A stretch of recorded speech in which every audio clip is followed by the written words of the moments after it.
കർത്താവിൽ ബഹുമാന്യരെ, നിങ്ങൾക്കെല്ലാവർക്കും വീണ്ടും എന്റെ സ്നേഹവന്ദനങ്ങളെ ഈ സമയത്ത് പ്രകാശിപ്പിക്കുന്നു. കഴിഞ്ഞ ദിവസങ്ങളിലായി രക്ഷയുടെ ഭദ്രത എന്ന മനോഹരമായ ഒരു വിഷയം ഞാൻ വിവിധ നിലയിൽ തിരുവെഴുത്തിന്റെ അടിസ്ഥാനത്തിൽ എന്റെ ടൈം ലൈനിൽ കൂടി പറഞ്ഞുകൊണ്ടിരിക്കുകയായിരുന്നു. ആ വിഷയം ഞാൻ പറഞ്ഞ വിഷയങ്ങൾ അത്രയും വിശുദ്ധ തിരുവെഴുത്തുകളുടെ അടിസ്ഥാനത്തിലാണ് അതിശക്തമായ നിലയിൽ അവതരിപ്പിച്ചിട്ടുള്ളത്. എന്നാൽ എന്റെ ഈ വിഷയം കേട്ടുകൊണ്ടിരിക്കുന്ന ഒന്ന് രണ്ട് ആളുകൾ വളരെ മോശപ്പെട്ട നിലയിൽ അതിനോട് പ്രതികരിച്ചത് എന്റെ ശ്രദ്ധയിൽപ്പെട്ടു. വാസ്തവത്തിൽ എനിക്ക് അങ്ങനെ പ്രതികരിച്ച ആളുകളോട് ഏതെങ്കിലും നിലയിലുള്ള പ്രയാസമൊന്നുമില്ല. എങ്കിലും അമേരിക്കൻ ഐക്യനാടുകളിലെ ഒരു സ്റ്റേറ്റിൽ പാർത്തുകൊണ്ട് വാസ്തവത്തിൽ ആത്മരക്ഷ എന്താണെന്ന് അറിയാത്ത ഒരു പിതാവ് എന്നാണ് ഞാൻ അദ്ദേഹത്തെ വിശേഷിപ്പിക്കുന്നത്. അദ്ദേഹം തുടർമാനമായി എഴുതിക്കൊണ്ടിരിക്കുന്നത് കർത്താവായ യേശു ക്രിസ്തുവിൽ വിശ്വസിക്കുകയും വേണം, കൽപ്പനകളും പ്രമാണിക്കണം, എന്നാൽ മാത്രമേ ഒരാൾക്ക് നിത്യജീവൻ ലഭിക്കുവാനായിട്ട് കഴിയുകയുള്ളൂ എന്നാണ്. അപ്പോൾ ഞാൻ അദ്ദേഹത്തോട് ചോദിച്ചു, ഏതെല്ലാം കൽപ്പനകളാണ് ഈ നിത്യജീവൻ പ്രാപിക്കുന്നതിന് വേണ്ടി നമ്മൾ പാലിക്കേണ്ടത്? അപ്പോൾ അദ്ദേഹം പറഞ്ഞത് മോശ കൽപ്പിച്ച മുഴുവൻ കൽപ്പനകളും പ്രമാണിക്കണം, അതുകൂടാതെ വേദപുസ്തകത്തിൽ പുതിയ നിയമത്തിൽ പറയപ്പെട്ടിരിക്കുന്ന കൽപ്പനകളെല്ലാം പാലിക്കണം, എങ്കിൽ മാത്രമേ ഒരാൾക്ക് രക്ഷിക്കപ്പെടാൻ സാധിക്കുകയുള്ളൂ എന്നാണ്. എനിക്ക് വാസ്തവത്തിൽ അത് വായിച്ചപ്പോൾ വളരെ കഷ്ടം തോന്നി. അദ്ദേഹം ഒരു പാസ്റ്ററാണ്. ഒരു പാസ്റ്ററായി ഒരു സഭയുടെ ശുശ്രൂഷ ചെയ്യുന്ന ആളാണ്, പ്രായമുള്ള ആളാണ്. അദ്ദേഹം പറയുകയാണ്, ഒരു പാപി രക്ഷിക്കപ്പെടാൻ കർത്താവായ യേശു ക്രിസ്തുവിൽ വിശ്വസിച്ചാൽ മാത്രം പോരാ, കൽപ്പനകളെ അനുസരിക്കുകയും കൂടി ചെയ്യണം. ഏതായാലും അദ്ദേഹത്തിന്റെ ആ പ്രസ്താവനയ്ക്ക് പ്രിയ സഹോദരൻ അൻസൻ മാരാമൻ ഒരു ചെറിയ കമന്റിൽ മറുപടി പറഞ്ഞിട്ടുണ്ട്. ഇത് ഗലാത്യരുടെ ഇടയിലെ യൂദായിസ്റ്റുകളുടെ ഉപദേശമാണല്ലോ അച്ചായ എന്ന് പറഞ്ഞു. ഗലാത്യ സഭയിലുണ്ടായിരുന്ന പ്രശ്നവും അതുതന്നെയാണ്. സൂക്ഷ്മമായി നമ്മൾ പഠിച്ചു കഴിഞ്ഞാൽ ഗലാത്യരോട് അപ്പോസ്തലനായ പൗലോസ് സുവിശേഷം പ്രസംഗിച്ചു. അങ്ങനെ ഗലാത്യർ കർത്താവായ യേശുവിനെ വിശ്വാസത്താൽ രക്ഷിതാവും കർത്താവുമായി സ്വീകരിച്ചു. വിശ്വാസത്താൽ യേശു ക്രിസ്തുവിനെ രക്ഷിതാവും കർത്താവുമായി ഗലാത്യർ സ്വീകരിച്ചിരിക്കെ അവരുടെ ഇടയിലേക്ക് യെരുശലേം യഹൂദിയയിൽ നിന്ന് ചില ക്രൈസ്തവ വിശ്വാസികൾ എന്ന് പറഞ്ഞാൽ യഹൂദന്മാരുടെ ഇടയിൽ നിന്ന് സുവിശേഷം കേട്ട് വിശ്വസിച്ചവരെങ്കിലും ന്യായപ്രമാണ തൽപരരായ ചില യഹൂദന്മാർ അവര് യഹൂദിയയിൽ നിന്ന് ഈ ഗലാത്യ ദേശത്ത് വന്നു. ഗലാത്യ ദേശത്ത് വന്നിട്ട് ഗലാത്യ സഭയിലെ വിശ്വാസിയോട് ചോദിച്ചു, are you all born again? നിങ്ങളെല്ലാവരും രക്ഷിക്കപ്പെട്ടവരാണ്? അവർ പറഞ്ഞു, ഞങ്ങൾ രക്ഷിക്കപ്പെട്ടവരാണ്. അപ്പോൾ അവർ ചോദിച്ചു, how did you born again? നിങ്ങൾ എങ്ങനെയാണ് രക്ഷിക്കപ്പെട്ടത്? അപ്പോൾ അവർ പറഞ്ഞു, പൗലോസ് ഇവിടെ വന്നു, ഈ ഗലാത്യ പ്രദേശങ്ങളിൽ അദ്ദേഹം ക്രൂശിതനായ യേശു ക്രിസ്തുവിനെ പ്രസംഗിച്ചു. അങ്ങനെ പ്രസംഗിക്കുമ്പോൾ പാപികളുടെ രക്ഷയ്ക്ക് വേണ്ടി കാൽവറിലെ ക്രൂശിൽ യാഗമായി ഭവിച്ച യേശു ക്രിസ്തുവിനെ വിശ്വാസത്താൽ ഹൃദയത്തിൽ സ്വീകരിച്ചാൽ സൗജന്യമായി രക്ഷിക്കപ്പെടാം എന്ന് അദ്ദേഹം പ്രസംഗിച്ചു. ഞങ്ങൾ കർത്താവായ യേശുവിനായി ഞങ്ങളുടെ ജീവിതങ്ങളെ ഏൽപ്പിച്ചു കൊടുത്ത് ആ യേശുവിനെ രക്ഷിതാവായി ഹൃദയത്തിൽ കൈക്കൊണ്ടു, ഞങ്ങൾ രക്ഷിക്കപ്പെട്ടു എന്ന് പറഞ്ഞു. അങ്ങനെ പറഞ്ഞപ്പോൾ ഈ യഹൂദിയയിൽ നിന്ന് വന്ന ജുഡായിസേഴ്സ്, യഹൂദ മതാനുസാരികളായ ആളുകൾ, യഹൂദ മതസ്ഥരായ ആളുകൾ, അവർ ക്രിസ്ത്യൻസാണ്. അവർ പറഞ്ഞു, നോനോ, നിങ്ങൾക്ക് അബദ്ധം പറ്റി. നിങ്ങളെ ശരിയായി രക്ഷിക്കപ്പെടണമെങ്കിൽ എന്ത് ചെയ്യണം? മോശയിക ന്യായപ്രമാണ ആചരണ പ്രകാരം പരിച്ഛേദന കൂടി സ്വീകരിക്കണം, അല്ലെങ്കിൽ നിങ്ങളുടെ രക്ഷ ഇൻകംപ്ലീറ്റ് ആണ്, അത് അപരിപൂർണമാണ് എന്ന് പറഞ്ഞു. അപ്പോൾ ഗലാത്യയിൽ കർത്താവായ യേശു ക്രിസ്തുവിൽ വിശ്വസിച്ച് രക്ഷിക്കപ്പെട്ട ഈ വിശ്വാസികൾക്ക് എന്തെന്നില്ലാത്തൊരു കൺഫ്യൂഷൻ ഉണ്ടായി. അവർ പറഞ്ഞു, ക്രൂശിതനായ യേശു ക്രിസ്തുവിനെ രക്ഷിതാവായി വിശ്വസിച്ചാൽ രക്ഷിക്കപ്പെടുമെന്നാണല്ലോ പൗലോസ് ഞങ്ങൾ പറഞ്ഞത്. അങ്ങ് പറയുന്നു ഞങ്ങൾ ഇനിയും മോശയിക ന്യായപ്രമാണ ആചരണപ്രകാരം പരിച്ഛേദനയോട് ഏൽക്കണം, അല്ലെങ്കിൽ സാൽവേഷൻ പൂർത്തീകരിക്കപ്പെടുകയില്ലെന്ന്. ഏതായാലും പൗലോസിന്റെ ചെവിയിൽ ഈ വർത്തമാനം എത്തി. ഗലാത്യയിലെ വിശ്വാസികൾ കൃപയിൽ നിന്ന് ന്യായപ്രമാണത്തിലേക്ക് മടങ്ങിപ്പോകാനായിട്ടുള്ള ഒരു വ്യഗ്രത കാണിക്കുന്നു. അതിന് കാരണമായി തീർന്നത് യഹൂദിയയിൽ നിന്ന് ഗലാത്യയിൽ വന്ന് ഈ വ്യാജോപദേശം പഠിപ്പിച്ച യഹൂദ മത ആനുസാരികളായ ആളുകളാണെന്ന് പൗലോസ് മനസ്സിലായി.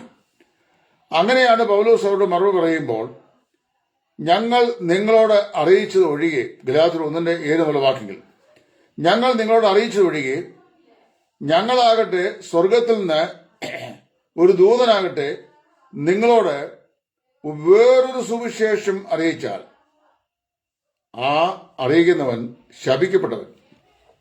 പ്രത്യേകം ശ്രദ്ധിക്കണം, ഞങ്ങളാകട്ടെ സ്വർഗത്തിൽ നിന്ന് ഒരു ദൂതനാകട്ടെ നിങ്ങളോട് നിങ്ങളെ അറിയിച്ചത് ഒഴികെ വേറൊരു സുവിശേഷം അറിയിച്ചാൽ അവൻ ശപിക്കപ്പെട്ടവൻ എന്ന് പൗലോസ് പറഞ്ഞു. ഇതുകൂടാതെ 3-ാം അധ്യായത്തിന്റെ 1-ാം വാക്യത്തിലും 14-ാം വാക്യത്തിലും 2 പ്രത്യേക ചോദ്യം കൂടെ പൗലോസ് പറഞ്ഞു. ആ ബുദ്ധിയില്ലാത്ത ഗലാത്യരെ, കർത്താവായ യേശുവിനെ ക്രൂശിക്കപ്പെട്ടവനായി നിങ്ങളുടെ കണ്ണിന്റെ മുമ്പാകെ വരച്ചു കാട്ടിരിക്കെ നിങ്ങളെ ശുദ്ധം ചെയ്ത് മയക്കത. ഞാൻ ഇതൊന്ന് മാത്രം നിങ്ങളോട് ഗ്രഹിപ്പാൻ ഇച്ഛിക്കുന്നു. നിങ്ങൾ പരിശുദ്ധാത്മാവിനെ പ്രാപിച്ചത് ന്യായപ്രമാണത്തിന്റെ പ്രവൃത്തിയാലോ അതോ വിശ്വാസത്തിന്റെ പ്രസംഗം കേട്ടതിനാലോ? അതേ പൗലോസ് 3-ാം അധ്യായത്തിന്റെ 14-ാം വാക്യത്തിൽ പറയുകയാണ്, അബ്രഹാമിന്റെ വാഗ്ദത്തം വിശ്വാസികളായ നാം എന്ത് ചെയ്യുക, വിശ്വാസത്താൽ പ്രാപിപ്പാൻ തന്നെ. ദൈവം അബ്രഹാമിനോട് അരുളിച്ചെയ്ത വാഗ്ദത്തം വിശ്വസിക്കുന്നവരായ നമുക്ക് വിശ്വാസത്താലാണ് അത് പ്രാപ്യമാക്കുന്നതെന്ന് അദ്ദേഹം പറഞ്ഞു. പൗലോസ് തന്നെ കറക്റ്റ് ചെയ്തു. ന്യായപ്രമാണം plus grace is equals to salvation എന്നാണ് ഇവർ പഠിപ്പിച്ചത്.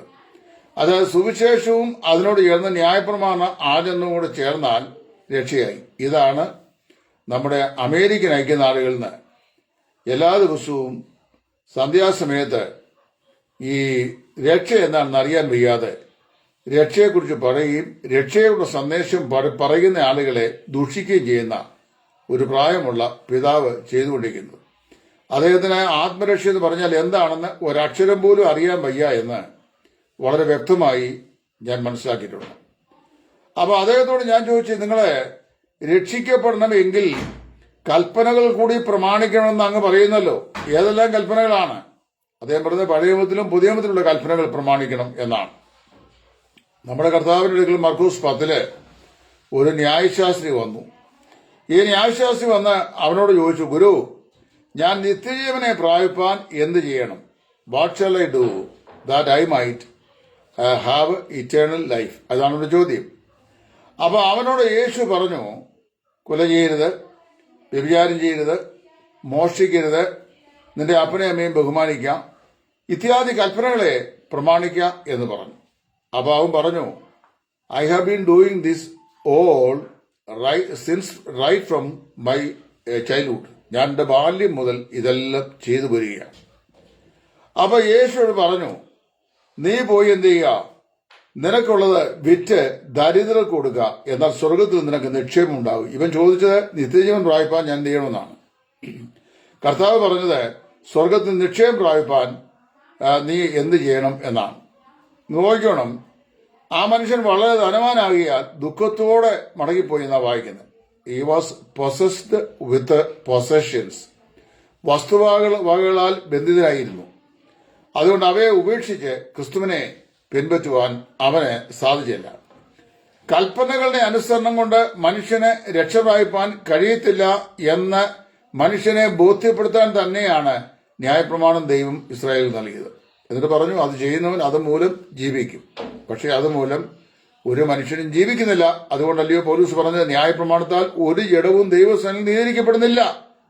അവ കൽപ്പനയുടെ പ്രമാണങ്ങൾ കൊണ്ട് ഒന്നും തന്നെ മനുഷ്യന് ആത്മരക്ഷ നേടുവാനായിട്ട് സാധിക്കത്തില്ല.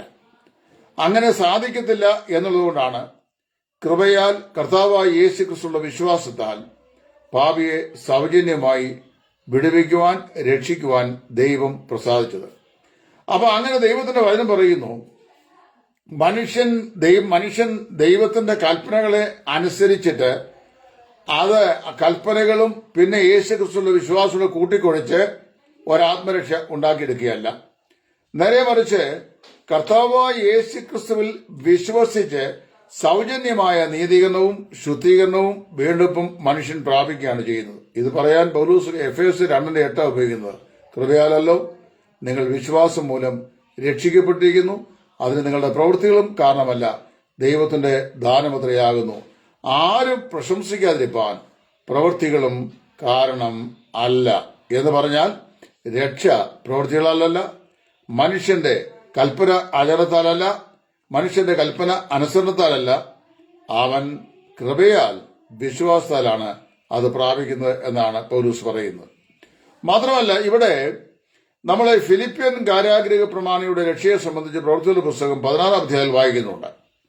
അർദ്ധരാത്രിയിൽ സ്വന്തം വാളിന്മേൽ വീണ് നിഹതനായി തീരുവാൻ താല്പര്യപ്പെടുന്ന ഈ മനുഷ്യനോട് പൗലോസ് പറയുകയാണ്, നീ നിനക്കായി ഒരു ദോഷവും ചെയ്യരുത്, ഞങ്ങളെല്ലാവരും ഇവിടെയുണ്ട് എന്ന് പറഞ്ഞാൽ അതിന്റെ അർത്ഥം ഞങ്ങൾ ഇവിടെ ആയിരിക്കുന്നത് തന്നെ നിനക്കൊരു ദോഷവും വരരുത് എന്നുള്ളതുകൊണ്ടാണ്.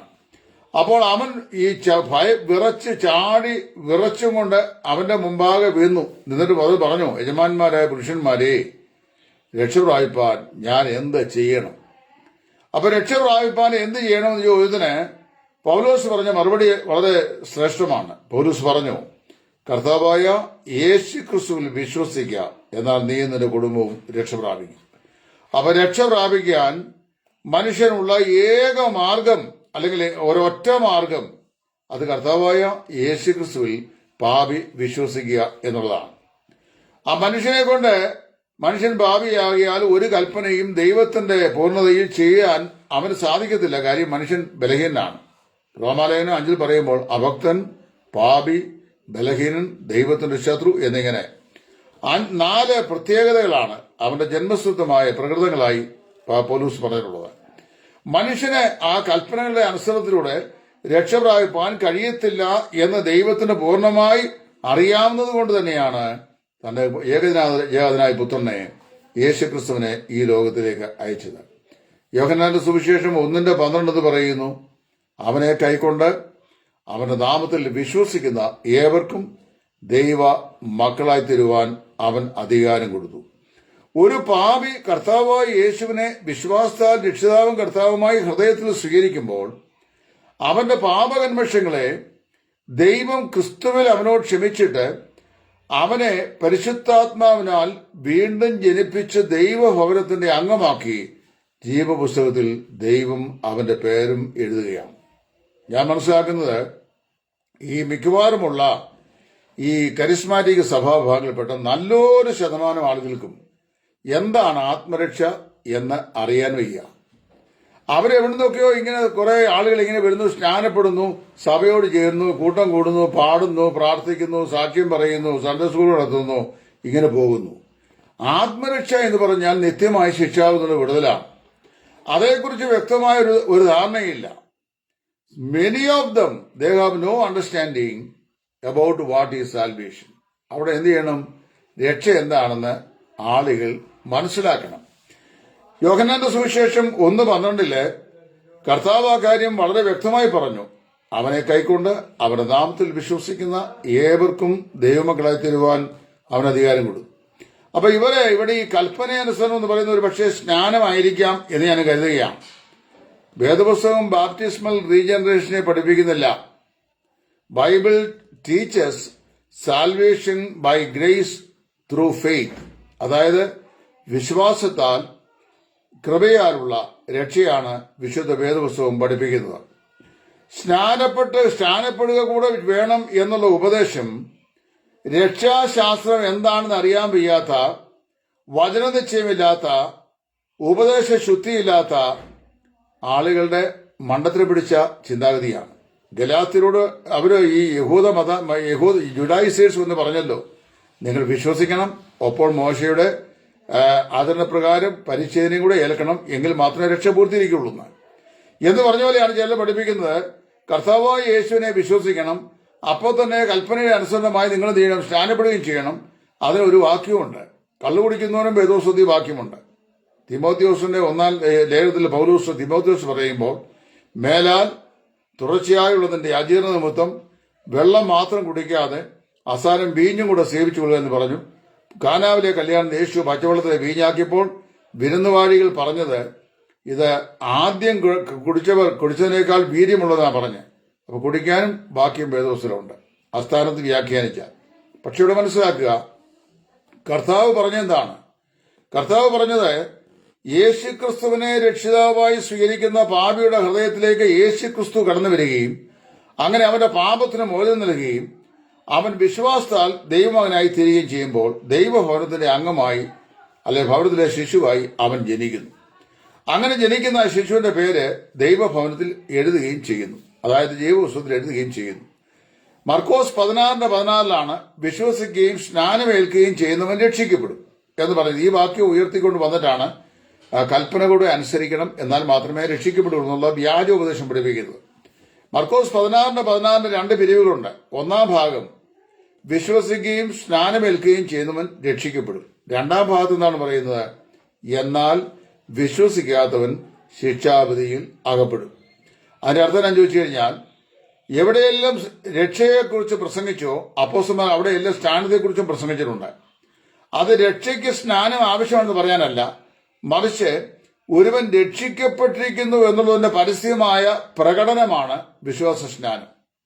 ആ നാളുകളിൽ ഒരാള് വിശ്വാസ സ്നാനത്തെ വരുമ്പോൾ അവനെ കാണുന്ന പബ്ലിക്കിനോട് അവൻ പറയുകയാണ്, ഞാൻ യേശു ക്രിസ്തുവിലെ വിശ്വാസത്താൽ ഞാൻ പൂർണ്ണമായി പാപത്തിൽ നിന്ന് രക്ഷിക്കപ്പെട്ടിരിക്കുന്നു, അതിനെ ഞാൻ പരസ്യമായി സാക്ഷിക്കുന്നു. കർത്താവായ യേശു ക്രിസ്തുവിനെ രക്ഷിതാവായി സ്വീകരിച്ചിരിക്കുന്നു എന്നുള്ള യാഥാർത്ഥ്യത്തിന്റെ പരസ്യമായ സാക്ഷ്യമാണ് വിശ്വാസസ്നാനം. ഞങ്ങളാരും വിശ്വാസസ്നാനം രക്ഷിക്കപ്പെട്ടവർ പ്രാപിക്കേണ്ടെന്ന് പഠിപ്പിക്കുന്നവരല്ല. ഞാൻ എല്ലായ്പ്പോഴും പറയാറുണ്ട്, രക്ഷിക്കപ്പെട്ട വിശ്വാസികൾ സ്നാനപ്പെട്ട് കർത്താവിനുള്ള അനുസരണത്തിന് മാതൃകയാകണമെന്ന്. എന്നാൽ ഇവിടെ രക്ഷിക്കപ്പെടുവാൻ സ്നാനം കൂടെ ആവശ്യമാണെന്ന് ഏതെങ്കിലും ഒരു വിപരീത ഉപദേശം പഠിപ്പിച്ചാൽ ആ വിപരീത ഉപദേശത്തോട് ഞാൻ ഒരു ചോദ്യം ചോദിക്കുന്നു.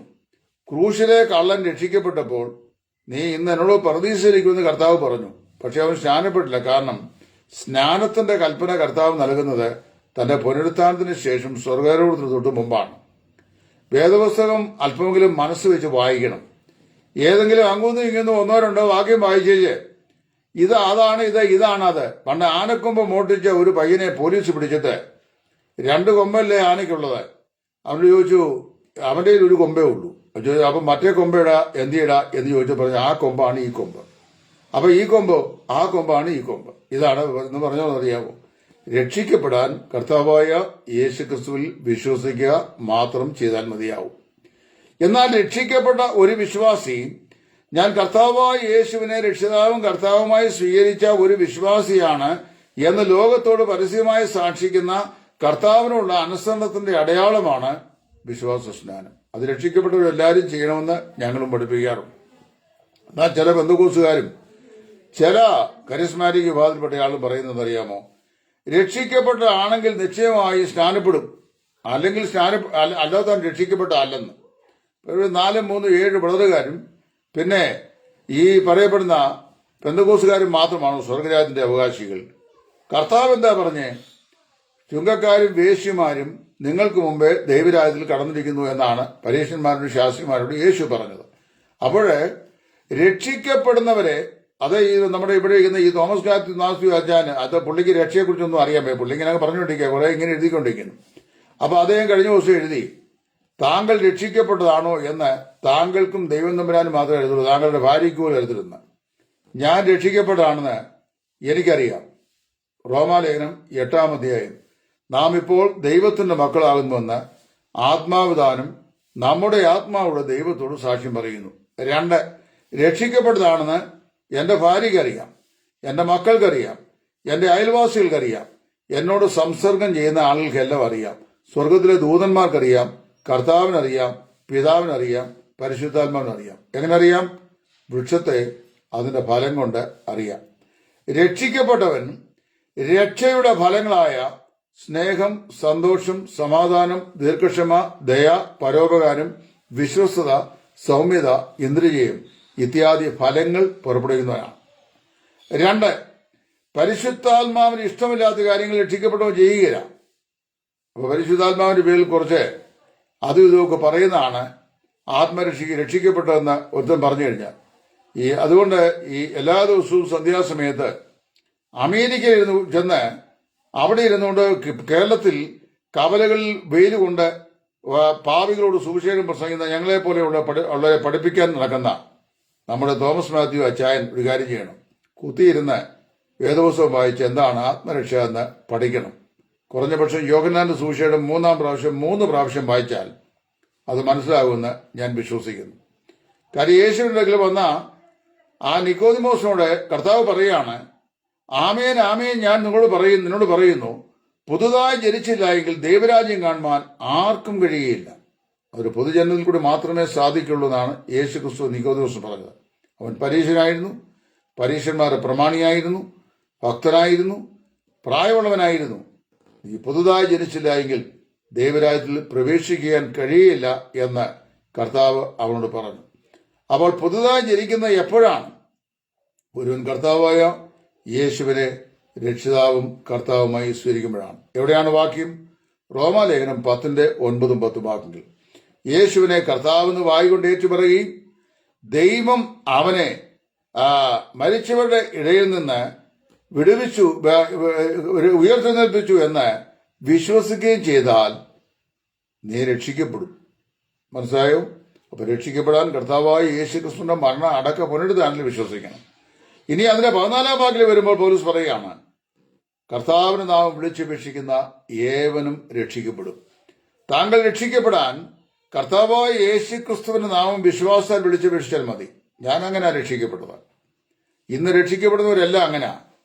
ഞാനിപ്പോഴ് എന്റെ വീടിന്റെ അവിടുന്ന് വളരെ ബഹുദൂരത്തിലാണ്. ഇപ്പോൾ ഞാൻ എഴുതുന്ന വിഷയങ്ങള് ഒക്കെ കമന്റ് എഴുതുന്ന എനിക്ക് വളരെ സന്തോഷമാണ്. പക്ഷെ വേറെ കാര്യമുണ്ട്, ഫലസമർത്ഥമായ അമേരിക്കയുടെ ഊഷര ഭൂമിയിലിരുന്ന് സർവ്വസമ്പന്നതയും സുഖസൗകര്യാദികളും അനുഭവിച്ചുകൊണ്ട് നിങ്ങൾ അവിടെ നിന്നുകൊണ്ട് കോട്ടിട്ട് പ്രസംഗിക്കുമ്പോൾ, ഞാൻ കഴിഞ്ഞ ദിവസം നിങ്ങൾ ഇന്നലെ രാവിലെ എഴുതി, സ്വന്തം ദേശത്ത് ഉള്ള സഭയുടെ മുമ്പാകെ സുവിശേഷം പ്രസംഗിക്കാൻ കഴിയാത്തതുകൊണ്ടാണ് ചിലർ വണ്ടമ്പതാലിലും കാഞ്ഞിരപ്പള്ളിയിലും പ്രസംഗിക്കുന്നത്. താങ്കളെപ്പോലെ പ്രായത്തെ ഞാൻ ബഹുമാനിക്കുന്നു. സൂട്ടിനകത്ത് കയറി അവിടെ ഇരുന്ന് ഈ സുഖലോലുപതിയിൽ ജീവിച്ചുകൊണ്ട് അവിടെ ഇരുന്നുകൊണ്ട് ഈ അബദ്ധോപദേശങ്ങൾ പഠിപ്പിക്കുന്ന ജോലിയല്ല എന്റെ ജോലി. എന്റെ ജോലി രാവും പകലും വെയിലും കൊണ്ട് കർത്താവിന് വില ചെയ്യുന്നതാണ്. ഞാൻ വണ്ടമ്പതാലിലും കാഞ്ഞിരപ്പള്ളിയിലും 8 സ്ഥലത്ത് രാവിലെ 9 മണി മുതൽ വൈകിട്ട് 8:30 വരെ പ്രസംഗിച്ചിട്ട് വീട്ടിൽ വന്നപ്പോൾ 11:30 കഴിഞ്ഞ ബുധനാഴ്ച വന്ന ശേഷം ഇന്നാണ് ഞാൻ ബെഡിൽ നിന്ന് എഴുന്നേറ്റ. കാര്യം അതുവരെ എനിക്ക് ചെസ്റ്റ് കൺജഷനായി വെയിൽ കൊണ്ടിട്ട് വളരെ ശക്തമായി 39 ഡിഗ്രി വെയിലായി. ഇവിടെ ശക്തമായി വെയിൽ കൊണ്ടിട്ട് എന്റെ നെഞ്ച് അടച്ച് ഇപ്പോഴും ശബ്ദം ശരിയായിട്ടില്ല. കഫക്കെട്ടുകൊണ്ട് ഞാൻ കഷ്ടപ്പെട്ടിരിക്കുകയാണ്. അപ്പം ഞാൻ അങ്ങനെ ശുശ്രൂഷ ചെയ്ത് താങ്കളെ പോലെയുള്ള ആളുകളുടെ ആരുടെയും പോക്കറ്റിൽ കിടക്കുന്ന കാശ് വാങ്ങിച്ചല്ല, എന്റെ സ്വന്തം കൈകൊണ്ട് അധ്വാനിച്ച് ഞാൻ ഉണ്ടാക്കിയ പുസ്തകം തർജ്ജമ ചെയ്തുമൊക്കെ ജീവിക്കുന്ന എന്റെ കയ്യിലുണ്ട്. ഇവിടെ തന്നെ ഞാൻ ഈ 8 പ്രാവശ്യം പ്രസംഗിച്ചേച്ച് വന്നിട്ടും എന്നോട് ആരും ചോദിച്ചില്ല നിങ്ങൾക്ക് എന്തെങ്കിലും ആവശ്യമുണ്ടോ എന്ന്. അപ്പം ഞാൻ അങ്ങനെ ശുശ്രൂഷ ചെയ്യുമ്പോൾ കോട്ടിനകത്ത് കയറിയിരുന്നുകൊണ്ട് നാട്ടിൽ വെയിലുകൊണ്ട് സുവിശേഷ വിലയുന്നവനെ ആക്ഷേപിക്കാൻ നടന്നാൽ അതിന് തക്കതായ മറുപടി തക്ക സമയത്ത് പറഞ്ഞിരിക്കും.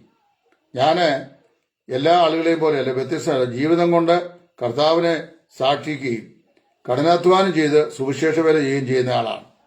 മനസ്സിലായോ? പിന്നെ കോട്ട് ഇട്ടുകൊണ്ട് നാളെ താങ്കൾ ഈ അച്ചായനെ, വിവരമില്ലാത്ത അച്ചായനെ എഴുതി കോട്ട് അദ്ദേഹം ഇട്ടുകൊണ്ട് എന്റെ കുശുമ കൊണ്ടാണ് ഞാൻ പറയുന്നത്. നിങ്ങൾ കോട്ടിടുന്ന ഈ അമേരിക്കയിൽ പോയിട്ടുണ്ട്. ഞാൻ കോട്ട് അതിന് മുമ്പേ ഇട്ടിട്ടുണ്ട്, ടൈയും കിട്ടിയിട്ടുണ്ട്. ഇപ്പോഴും ഇരിപ്പുണ്ട് എന്റെ വീട്ടിൽ കോട്ട്. പക്ഷെ 39 ഡിഗ്രി ചൂടിനകത്ത് വീർത്തുലിക്കുന്നിടത്ത് കോട്ടിട്ട് പൊങ്ങച്ചം കാണിക്കുന്നതല്ല ഞാൻ. മനസ്സിലായോ? എനിക്ക് എൻ്റെ ആവശ്യമില്ല. എനിക്ക് ടീഷർട്ട് പോലും ഇട്ടുകൊണ്ടിരിക്കാൻ വയ്യ. ഞാനിപ്പോൾ അവിടുന്ന് 4.5 മണിക്കൂർ യാത്ര ചെയ്ത് ഞാനിവിടെ തൂക്കുപാലത്ത് വന്നിരിക്കുകയാണ്. അപ്പം നാണമുണ്ടെങ്കിൽ പറയുമോ, ഈ അവിടെ നാട്ടിൽ സുവിശേഷ വില ചെയ്യാൻ പറ്റുന്നുണ്ടായ ചിലര് കാഞ്ഞിരപ്പള്ളിയിലും വണ്ടമ്പതാൽ നടക്കുന്നത്. താങ്കൾ സുവിശേഷനുള്ളവരാണെങ്കിൽ അമേരിക്കയിലെ AC-ക്കകത്തിരുന്ന് നാട്ടുകാരോട് അബദ്ധോപദേശങ്ങൾ പറയുന്നത് നിർത്തിയിട്ട് ഇവിടെ വന്ന് ഞങ്ങളുടെ കൂടെ ഈ തെരുവോരങ്ങളിൽ നിന്ന് വെയിൽ കൊണ്ടുനിന്ന് 2 പ്രാവശ്യം കർത്താവിന്റെ തന്നെ വിറയ്ക്കും പ്രസംഗിക്കാൻ. ഇവിടെയുള്ള സുവിശേഷ വിരോധികളുടെ മുമ്പാകെ നിന്നുകൊണ്ട് ഇതുപോലെയുള്ള അബദ്ധോപദേശങ്ങൾ പറഞ്ഞു കഴിഞ്ഞാൽ മുട്ടുപറിക്കാൻ ചങ്കൂറ്റവും ദൈവകൃപയും വേണം. ശരിയായി രക്ഷിക്കപ്പെട്ടവന് മാത്രമേ ആത്മഭാരം ഉണ്ടാകുകയുള്ളൂ.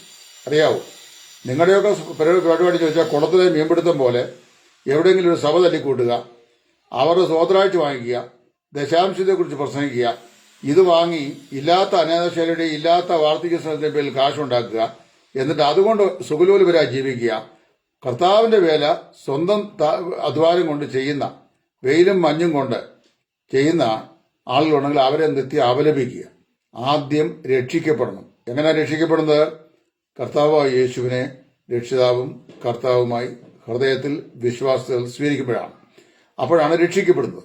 രക്ഷിക്കപ്പെടാത്ത താങ്കൾ രക്ഷ എന്താണെന്ന് അറിയാൻ വയ്യാത്തന്നെ ഞാൻ രക്ഷയെക്കുറിച്ച് സന്ദേശം പറയുമ്പോൾ അതിനെ അപലപിച്ച് എഴുതിക്കൊണ്ടിരുന്നാൽ പിന്നെ ഈ ഈനാം ജാജിന് മരപ്പെട്ടി കൂട്ടെന്ന് പറഞ്ഞ പോലെ പുതുക്കുടിയും കൂടെ താങ്കൾക്ക് കൂട്ടായി വന്നിട്ട് എഴുതാൻ വേണ്ടി. അത് പിന്നെ പോട്ട് ഞങ്ങൾ പണ്ടേ തള്ളിക്കളഞ്ഞ കാര്യമാണ്. അറിയാമോ? കാര്യം ഇപ്പൊ ഇത് എന്നെ സംബന്ധിച്ച് സുവിശേഷം അറിയിക്കുക, അതിനാണ് ദൈവം എന്നെ വിളിച്ചിരിക്കുന്നത്. ഞാൻ അവിടെ വലിപ്പവും മുഴുപ്പവും ഒന്നും നോക്കാറില്ല. നിങ്ങൾ കഴിഞ്ഞ ദിവസം പറഞ്ഞു ഞാൻ വിവരം അല്പമെങ്കിലും ഉണ്ടെങ്കിൽ അതിൽ പറയുമോ, ഞാൻ മലയാളിയായ താങ്കൾ മലയാളത്തിൽ അവിടെ പോയിരുന്ന ഈ അമേരിക്കയിൽ നിന്നുകൊണ്ട് കേരളത്തിലെ മലയാളിയോട് പ്രസംഗിക്കുന്നു. ഞാൻ ഇംഗ്ലീഷിൽ പ്രസംഗിക്കുന്നു. ഇംഗ്ലീഷിൽ പ്രസംഗിക്കാൻ പഠിക്കണ്ടേ? ചുമ്മാ പ്രസംഗിക്കാനും പോകും. ഞാൻ ഇംഗ്ലീഷിലും മലയാളത്തിലും പ്രസംഗിക്കും. അതിനെ പഠിക്കണം. അല്ല സാരി വിസായി അവിടെ പോയി താമസിച്ചിട്ട് ഈ AC-ക്കകത്തിരുന്നാൽ പഠിച്ചു. ടൈറ്റസ് AC-ക്കകത്തല്ലിരിക്കുന്നത് 39 ഡിഗ്രി. എന്റെ ലൈബ്രറി റൂമിനകത്ത് AC ഇല്ല. ഒന്നാമത് AC വെച്ചാൽ കറണ്ട് ബില്ല് കൊടുക്കാൻ എനിക്ക് മാർഗ്ഗമില്ല. അതുകൊണ്ട് ഞാൻ AC ഉപയോഗിക്കാറില്ല. അപ്പം പിന്നെ ആരോടെങ്കിലും എനിക്ക് AC വേണമെന്ന് പറഞ്ഞുകൊണ്ട് ഞാൻ എഴുതാറുമില്ല. നിങ്ങൾ ആവശ്യപ്പെട്ടില്ല എനിക്ക് AC വേണമെന്നുണ്ട്. എന്റെ റൂമിനകത്തിരുന്ന് ഞാൻ 40 മിനിറ്റ് ഒരു ലൈവ് കഴിച്ചിറങ്ങുമ്പോൾ 3 മണിക്കൂർ തൂമ്പായ കൊണ്ട് കിളച്ച പോലെ വിയർക്കും എന്നെ. ഞാൻ അങ്ങനെ കഷ്ടപ്പെട്ടിരുന്നാണ് ശുശ്രൂഷ ചെയ്യുന്നത്. പിന്നെ പറയുന്ന കാര്യങ്ങളെ കുറിച്ച് എനിക്ക് നല്ല നിശ്ചയമുണ്ട്. ഞാനൊരു ബടതരംഗാരനാണ്. ദൈവവചനം പഠിക്കുന്നവനാണ്. ദൈവവചനം വ്യക്തമായി പഠിക്കുന്നവനാണ്. വേദപുസ്തകത്തിലെ അഹങ്കാരം പറയാൻ 66 പുസ്തകങ്ങളിൽ നിന്ന് വേർപെട്ട ദൈവജനത്തിന്റെ ഉപദേശത്തിന്റെ അടിസ്ഥാന ശില ഒരു കുറിപ്പും കൂടാതെ വിശുദ്ധ വേദപുസ്തകം മാത്രം വെച്ചുകൊണ്ട് ക്ലാസ് എടുക്കുന്നവനാണ് ഞാൻ. ഇന്ന് വരെ അങ്ങനെ ചെയ്തത്. എന്റെ ബൈബിൾ വരയില്ല, കൊരയില്ല, എനിക്ക് നോട്ടില്ല. നിങ്ങൾ ആരെങ്കിലും ഇന്ന് വരെ എന്നെ നോട്ട് വെച്ച് പ്രസംഗിക്കുന്നത് കണ്ടിട്ടുണ്ടോ? അല്ലെങ്കിൽ ക്ലാസ് കണ്ടിട്ടുണ്ടോ? ഞാൻ എടുക്കുന്ന ഒരു സബ്ജക്റ്റിനും ദൈവസഭയെക്കുറിച്ചോ പരിശുദ്ധാത്മാവിനെ കുറിച്ചോ ഭാവി വിഷയങ്ങളെ സംബന്ധിച്ചോ ഏത് വിഷയം എടുത്താലും ഞാൻ അത് നോട്ട് വെച്ചുകൊണ്ടല്ല എടുക്കുന്നത്. എനിക്ക് I have by hearted it. ഞാൻ നന്നായി പഠിച്ചിട്ടാണ് ആ വിഷയം അവതരിപ്പിക്കുന്നത്. ഇത് ചെയ്യാൻ പോകുമ്പോൾ ഒരു മെസ്സേജ് പറയുമ്പോൾ അതിനകത്തൊരു കമന്റ് ഇട്ടാൽ കമന്റ് വിവരമുള്ള കമന്റ് ഇടണം. പണ്ട് മാർക്ക് ക്രിസോസ്റ്റം തിരുമേനി ഒരു സ്റ്റേറ്റ്മെന്റ് പറഞ്ഞു. അദ്ദേഹം ജീവിച്ചു പറഞ്ഞു, അദ്ദേഹം ഫലം പറഞ്ഞ ആളായിരുന്നു. ഈ സകല കൃപാവരും പറയുന്നവരാണ് പെന്തക്കോസ്തുകാർ. പക്ഷെ എല്ലാ കൃപാവരങ്ങളിലും ശ്രേഷ്ഠമായ ഒരു വരമുണ്ട്. അതിന്റെ പേര് വിവരമെന്നാണ്. അതില്ലെങ്കിൽ പിന്നെ ഏത് കൃപാവരം ഉണ്ടെങ്കിലും ഒരു പ്രയോജനമില്ലെന്ന് പറയും. അപ്പൊ കുറഞ്ഞ പക്ഷം ഈ കോട്ടിട്ടുകൊണ്ട് വന്ന് ഇങ്ങനെ പ്രസംഗിക്കുന്നതിനകത്ത് മുമ്പ് മറ്റുള്ള ദൈവവചനത്തിലെ സത്യം പറയുന്നവനെ അപലപിക്കുന്നതിന് മുമ്പ്, സാത്താൻ എന്ന് വിളിക്കുന്നതിന് മുമ്പ്, പിശാചിന്റെ വേലക്കാരെന്ന് പറയുന്നതിന് മുമ്പ് താങ്കൾ ചെയ്യേണ്ടത് രക്ഷ എന്താണെന്ന് ആദ്യം പഠിക്കുക. അതിലേറ്റവും പ്രധാനപ്പെട്ട വിഷയം ആദ്യം മാനസാന്തരപ്പെട്ട് പാപബോധമുണ്ടായി കർത്താവായ യേശുവിനെ രക്ഷിതാവായി സ്വീകരിച്ച് നിത്യജീവന്റെ അവകാശിയെ തീരുക. അങ്ങനെ ആയി തീർന്ന ശേഷം വേണം ഈ ദൈവവചനത്തെക്കുറിച്ച് പ്രസംഗിക്കാൻ. ഇന്ന് വരെയും താങ്കളുടെ എഴുത്തുകളിൽ നിന്ന് ഞാൻ മനസ്സിലാക്കുന്നത് അങ്ങേക്ക് ആത്മരക്ഷ എന്താണെന്ന് ഒന്നും അറിയാം. അഞ്ജനം എങ്ങനെ ഞാൻ അറിയും, മഞ്ഞത് പോലെ വെളുത്തിരിക്കുമെന്ന് പറഞ്ഞ പോലെയാണ് ഈ ആത്മരക്ഷയെക്കുറിച്ച് അങ്ങ് എഴുതിക്കൊണ്ടിരിക്കുന്നത്. പിന്നെ പ്രായത്തെ ബഹുമാനിച്ച് എനിക്ക് 10-65 വയസ്സുണ്ട്. എന്നെക്കാട്ടി ഒരു 5-8 വയസ്സെങ്കിലും കൂടുതൽ കാണുമെന്ന് ഞാൻ വിശ്വസിക്കുന്നത്. അതുകൊണ്ട് എന്റെ മാതാപിതാക്കളൊക്കെ എന്നെ പഠിപ്പിച്ചത് പ്രായമുള്ള ആളുകളെ ബഹുമാനിക്കണമെന്നാണ്. അത് ഞാൻ വേറെ പടതലുകാരനാകുന്നതിന് മുമ്പും ബഹുമാനിക്കുമായിരുന്നു. ഉദാഹരണവും പറയാം. ഞാൻ ഒരിക്കൽ ഗാന്ധിധാമിൽ നിന്ന് ട്രെയിനിൽ ടിക്കറ്റ് ബുക്ക് ചെയ്ത് എന്റെ AC ക്ലാസ്സിനകത്ത് ടിക്കറ്റ് ബുക്ക് ചെയ്ത് സ്ലീപ്പർ ബുക്ക് ചെയ്ത് ഞാൻ യാത്ര ചെയ്യുകയാണ്. എറണാകുളത്ത് വന്നപ്പം ഈ AC-ക്കകത്തെല്ലാം ഇടിച്ചു കയറിയ ആളുകൾ, 1 ഇഞ്ച് സ്ഥലമില്ലാതെ. അപ്പം അവിടെ അത് കയറാൻ അങ്ങനെ അവർക്ക് കയറാൻ AC സ്ലീപ്പറിനകത്ത് കയറാൻ അവകാശമില്ല. എന്നാലും അവർ ടിക്കറ്റ് എടുത്ത് കയറി. കയറിയപ്പോൾ ഞാൻ അറിയാം, ഒരു പ്രായമുള്ള ആള്, അദ്ദേഹം ഒരു സീനിയർ മോസ്റ്റ് ആണ്, ഒരു 78 വയസ്സെങ്കിലും കാണും. ഞാൻ എറണാകുളത്ത് നിന്ന് എൻ്റെ സീറ്റ് എഴുതിന് ശേഷം ബി സീറ്റഡ് എന്ന് ഞാൻ പറഞ്ഞു. പക്ഷെ അദ്ദേഹം ഇരിക്കാൻ വിസമ്മതിച്ചു. ഞാൻ വീണ്ടും പറഞ്ഞു പ്ലീസ് ബി സീറ്റഡ് എന്ന് ഞാൻ പറഞ്ഞു. അപ്പോൾ അദ്ദേഹം പറഞ്ഞു, നിങ്ങൾ ടിക്കറ്റ് ബുക്ക് ചെയ്ത് വരുന്ന ആളല്ല, എനിക്ക് ആലുവയിൽ ഇറങ്ങാനുള്ളതാണ്, അതുകൊണ്ട് ഞാൻ വേണ്ട എന്ന് പറഞ്ഞു. ഞാൻ വീണ്ടും പറഞ്ഞു ബി സീറ്റഡ്. അപ്പോൾ ഞാൻ നിർബന്ധിച്ച് അദ്ദേഹത്തെ അവിടെ ഇരുത്തി. ഞാൻ അവിടെ മുതൽ ചെങ്ങുന്നവരെ നിന്നു. അദ്ദേഹം ആലുവയിൽ ഇറങ്ങി പിന്നെ അടുത്ത ആൾ വന്നപ്പോൾ ഞാൻ അവിടെ മുന്നിൽ നിൽക്കുകയായിരുന്നു. അപ്പോൾ എന്നോട് ആ മനുഷ്യൻ, ഞാൻ അദ്ദേഹത്തെ ചോദിച്ചു നിങ്ങൾ ആരാന്ന് ചോദിച്ചപ്പോൾ അതൊരു ഉയർന്ന ഗവൺമെന്റ് ഉദ്യോഗസ്ഥനായി റിട്ടയർമെന്റ് ചെയ്ത ഒരാളാണ്. അപ്പോൾ അദ്ദേഹം പറഞ്ഞ് പറഞ്ഞറിയാമോ, ഈ കാലത്ത് സാധാരണ ആരും അങ്ങ് പറഞ്ഞ പോലെ ചെയ്യാറില്ല. അപ്പം ഞാൻ അദ്ദേഹത്തോട് വിഷയം പറഞ്ഞു, ഞാൻ മാർത്തോമായിലാണ് ജനിച്ചു വളർന്നത്, അവരുടെ സൺഡേ സ്കൂളിലാണ് പഠിച്ചത്. പ്രായമുള്ളവരെ ബഹുമാനിക്കണം എന്ന് അന്നേ പഠിച്ചിട്ടുണ്ട്. അതുകൊണ്ട് പ്രായത്തെ ബഹുമാനിക്കുന്നു, നരച്ച തലയെ ബഹുമാനിക്കുന്നു. കാശ് കൊടുത്ത് ഞാൻ ടിക്കറ്റ് എടുത്താണെങ്കിലും ഞാൻ ബഹുമാനിക്കുന്നു. അങ്ങ് ഇരുന്നാട്ടെ എന്ന് പറഞ്ഞു. അദ്ദേഹം സന്തോഷമായി ഇരുന്നു. അപ്പം ഈ അച്ചായനെ ഞാൻ ബഹുമാനിക്കുന്നു എന്നറിയോ പ്രായത്തെ. പക്ഷെ അച്ചായന്റെ വിപരീത ഉപദേശത്തെ നഖശിഖാതെ എതിർക്കുന്നു. കഴിഞ്ഞ നാളുകളിൽ രഹബയാം പറഞ്ഞ പോലെ ഞാൻ ഈ ഉപദേശ വിഷയത്തിൽ പറയുന്നത്, അതായത് എന്റെ അപ്പൻ നിങ്ങളെ ഇത്രയും വലിയ കാര്യത്തിന്റെ ഈ ടാക്സ് കൊണ്ട് നിങ്ങളെ ദണ്ഡിപ്പിച്ചെങ്കിൽ ഞാൻ നിങ്ങളെ തേളുകളെ കൊണ്ട് ദണ്ഡിപ്പിക്കും. എന്റെ അണിവരൽ അപ്പന്റെ അരയേക്കാൾ വലുതാന്ന് പറഞ്ഞ പോലെ വിപരീത ഉപദേശം സോഷ്യൽ മീഡിയയിൽ സംസാരിച്ച് ദൈവത്തിന്റെ പുത്രന്റെ ക്രൂശിലെ മരണ മുഖാന്തരം പാപിയായ മനുഷ്യന് ദൈവം സൗജന്യമായി നൽകിയിരിക്കുന്ന നിത്യരക്ഷയും നിത്യജീവനും അത് കൃപയാലും വിശ്വാസാലുമല്ല പ്രവൃത്തിയാലും കൂടെയാണെന്നുള്ള വിപരീതോഷം പഠിപ്പിച്ചാൽ നാഗശികാന്തം ഞാൻ മറുപടി പറയും. ദൈവം എനിക്ക് പ്രാപ്തി തരുന്നത് അതിനാ എന്നെ ദൈവം തമ്പുരാൻ ചെയ്യുന്നത്. ഓരോരുത്തർക്കും ഓരോ നിയോഗമാണ്. ഓരോ വ്യക്തികളും കാലത്തിന്റെ ഓരോ നിയോഗങ്ങളായി ഭൂമിയിലേക്ക് വിട്ടിരിക്കുകയാണ്. എന്നെ ദൈവം വിട്ടിരിക്കുന്നത് ഏത് വിപരീത ഉപദേശം പറയുന്നവൻ ഉണ്ടോ ആ വിപരീത ഉപദേശത്തെ ദൈവം എന്നോട് ഖണ്ഡിക്കുക. അതാണ് എൻ്റെ ഒരു പ്രധാനപ്പെട്ട ജോലി. എൻ്റെ ആ പ്രധാന ജോലിയിലെ മറ്റൊരു വിഷയമാണ് രക്ഷയുടെ ഭദ്രതയെ ശപിക്കുന്ന ഏവനോടും ദൈവത്തിന്റെ വചനം പ്രോമിസ് ചെയ്യുന്ന രക്ഷ ഭദ്രമാണെന്ന് പഠിപ്പിക്കുക. പിന്നെ സുവിശേഷം യാതൊരു വലിപ്പച്ചെറുപ്പ് വ്യത്യാസവും ഇല്ലാതെ എനിക്കും എയർ ടൈറ്റ് ആയിട്ടുള്ള എയർ കണ്ടീഷൻ റൂമിനകത്തിരുന്നുകൊണ്ട് പ്രസംഗിക്കുകയോ ആണ്ടിലൊരിക്കൽ കിടന്ന കൺവെൻഷൻ വേദിയിൽ പ്രസംഗിക്കാൻ വേണ്ടി വേറെ യാതൊരു കറക്ഷനും പറയാതെ പ്രമാണപ്പെട്ട ആൾക്കാർക്ക് കീഴ്പ്പെട്ട് അനുസരിച്ച് മൂക്കിൽ വിരൽ തള്ളിയിരുന്നാൽ ഞാനും ഇവിടുത്തെ കൺവെൻഷൻ സ്പീക്കർ ആകേണ്ട കാലം പണ്ടേ കഴിഞ്ഞിരുന്നു. എനിക്ക് അതല്ല വിഷയം. എന്നോട് സുവിശേഷം പറഞ്ഞു എന്റെ ഗുരുനാഥനായിരിക്കുന്ന അപ്പോസ്തലനായ പൗലോസും പത്രോസും ഒക്കെ ആസിയയിലും ബിഥുനിയയിലും കപ്പദോക്യയിലും ഫിലിപ്പിയയിലും എഫേസോസിലും അവിടെ എവിടെയെല്ലാം കവലകളിലും ചന്തയിലും ഒക്കെ ആയിരുന്നു സുവിശേഷം പറഞ്ഞത്. അപ്പൊ എനിക്ക് പിന്നെ വല്ല പള്ളുണ്ടോ പറയാൻ? ആളെ കൊണ്ട് എനിക്ക് പരസ്യമാകും. അപ്പൊ ഞാൻ അതിന് ഒരു ഭള്ളുമില്ലാതെ കർത്താവിന് വേണ്ടി കവല നിന്ന് വെയിൽ കൊണ്ട് സൂക്ഷിക്കും. അവൻ മേലാൽ AC-ക്കകത്തിരുന്നുകൊണ്ട് കോട്ട് വിട്ടുകൊണ്ട് വെയിലും കൊണ്ട് ഞാൻ സുവിശേഷ വില ചെയ്യുമ്പോൾ എന്നെ അപലപിക്കാനായിട്ട് വരരുത്. ഞാൻ പറയുന്ന ആശയത്തെ ഖണ്ഡിക്കാൻ നിങ്ങൾക്ക് അവകാശമുണ്ട്. എന്റെ വ്യക്തിത്വത്തെ അപലപിക്കാൻ നിങ്ങൾക്ക് അവകാശമില്ല. അത് ഞാൻ ദൈവസ്നേഹത്തിൽ നിങ്ങളോട് പറയുകയാണ്. അത് ചെയ്യുക. പിന്നെ താങ്കളുടെ ഇന്ന് വരെയുള്ള ഒരൊറ്റ ക്ലാസ്സിലും ഒരു എഴുത്തിലും ദൈവവചനത്തോട് പുലബന്ധമെങ്കിലും പുലർത്തുന്ന ഒരു സെന്റൻസ് ഇന്ന് വരെ ഞാൻ കണ്ടില്ല. ഞാനെന്നല്ല, വേറെ ആരും കണ്ടില്ല. അത് ആ കണ്ടുള്ള പുതുക്കുടി മാത്രമേ ഉള്ളൂ. അല്ല പുതുക്കുടി പിന്നെ ഒഴുക്കുടിക്ക് ഒടുവിൽ അത് പറഞ്ഞെന്ന് വരാം, അതറിയാമോ? അത് പിന്നെ ഞാൻ അതിനെ ആ നിലയിലേ വകവെക്കുന്നുള്ളൂ. കാരണം എന്താ വെച്ചാൽ ഈ ദൈവകൃപയെ അനാവൃതമാക്കിയ ഒരുവൻ ഇങ്ങനെ പറഞ്ഞുകൊണ്ടിരിക്കുന്നു. നിങ്ങൾക്ക് രണ്ടുപേർക്കാണ് ഞാൻ ലൈവിൽ വന്ന് ദൈവവചനം പറയുമ്പോൾ ഏറ്റവും കൂടുതൽ സൂക്കറുള്ളതായിട്ട് കാണുന്നത്. ഒന്ന് പുതുക്കുടി, പിന്നെ കുറെ ചെറുപ്പക്കാരൻ, ഞങ്ങൾക്ക് 60 വയസ്സൊക്കെ കാണുള്ളൂ. അച്ചായന് അല്പം കൂടെ പ്രായമാണ്. അതുകൊണ്ട് അല്പം കൂടെ ഈ ഓടി കമന്റ് ഇടുന്ന പ്രായമൊക്കെ കഴിഞ്ഞു. നല്ലതാ പ്രായമൊക്കെ ഇട്ട് കഴിഞ്ഞാലും ഈ ഞങ്ങളോടൊന്നും രക്ഷയുടെ ഭദ്രതയ്ക്കെതിരായിട്ട് യുദ്ധം ചെയ്യാൻ വന്നു കഴിഞ്ഞല്ലോ, ആരെ ഇഞ്ച് വിട്ടുതരുന്ന പാർട്ടികളല്ല. ഏത് മാർഗം? ഞാൻ ചോദിച്ചല്ലോ ഒരു ചോദ്യം, അങ്ങ് പറഞ്ഞ ഉത്തരം ലോകത്തിലെ മണ്ടശിരോമണികൾ പോലും പറയാത്ത ചോദ്യം. അതായത് പിസ്കയുടെ മുകളിൽ വെച്ച് മരിച്ചു മാറ്റപ്പെട്ട മോശ മരുഭൂമിയിൽ പട്ടുപോയ 5,99,998 പേരിൽ ഒരുവനായിരുന്നല്ലോ. ആ മോശ പിന്നെ എങ്ങനെയാണ് മറുമലയിൽ ക്രിസ്തുവിന് പ്രത്യക്ഷനായത് എന്ന് ചോദിച്ചു കഴിഞ്ഞപ്പോൾ മോശ അങ്ങനെയുള്ള കുഴപ്പമൊന്നും ചെയ്തിട്ടില്ല, പിന്നത്തിൽ അനുദപിച്ച് കാണുമെന്ന്. എവിടുന്ന് കിട്ടി നിങ്ങൾക്ക് ആ ഉത്തരം? മണ്ടത്തരം ഇങ്ങനെ പഠിപ്പിച്ചും മണ്ടത്തരം വിശ്വസിച്ചും ആളുകളെ മണ്ടന്മാരാക്കുന്ന ആളുകൾ. ചുണയുണ്ടെങ്കിൽ, ധൈര്യമുണ്ടെങ്കിൽ ഇന്ത്യയിലേക്ക് വാ, കേരളത്തിലോട്ട് വാ. ഞങ്ങളുടെയൊക്കെ കൂടെ കവലെ നിന്ന് നാട്ടുകാരോട് പ്രസംഗിക്കുക. പിന്നെ അല്ലാതെ ഈ ക്യാമറയുടെ മുമ്പിൽ ഇരുന്നുകൊണ്ട് AC കകത്ത് നിന്ന് പ്രസംഗിച്ചിട്ട് വെയിൽ കൊണ്ട് തീർച്ചയായിട്ടും പ്രസംഗിക്കുന്നവനെ അപലപിക്കുന്നതാണോ ആത്മീയത്വം? അതൊക്കെ ഒരു പരിധി വരെ ഞങ്ങളൊക്കെ സഹിക്കും. പിന്നെ പരിധി വിട്ട് കഴിഞ്ഞാൽ ഇങ്ങനെയുള്ള മറുപടി പറയും. മനസ്സിലായോ? അപ്പൊ അതുകൊണ്ട് രക്ഷിക്കപ്പെടുക, രക്ഷയ്ക്കുള്ള ഏക മാർഗം കർത്താവായ യേശു ക്രിസ്തു. കർത്താവായ യേശു ക്രിസ്തു കൂടി ഉള്ള രക്ഷ വിശ്വസിച്ചവന് നിത്യജീവനാണ്. പിന്നെ വിശ്വസിക്കാത്തവന് അത് നാശവും.